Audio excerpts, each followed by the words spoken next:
चंदन के तिलक लगाऊं। भोला डमरू वाला का भोला डमरू वाला, जल्ला चढ़ा हो तुला लोटा लोटा। भोला डमरू वाला का भोला डमरू वाला, जल्ला चढ़ा हो तुला लोटा लोटा। जल्ला चढ़ा हो तुला लोटा लोटा का भोला, जल्ला चढ़ा हो तुला लोटा लोटा।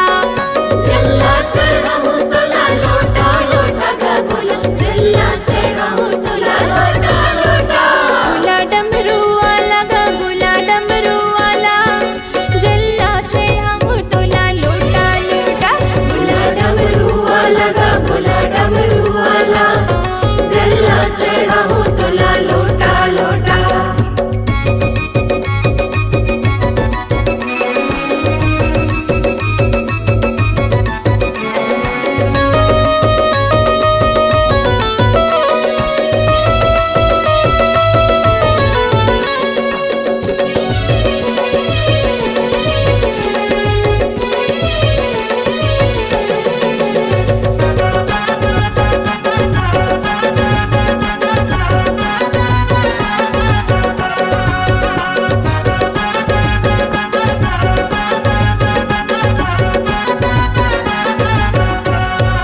देवों के देव भोलत ही महादेवा, सावन के महीना माँ करे तोरी सेवा।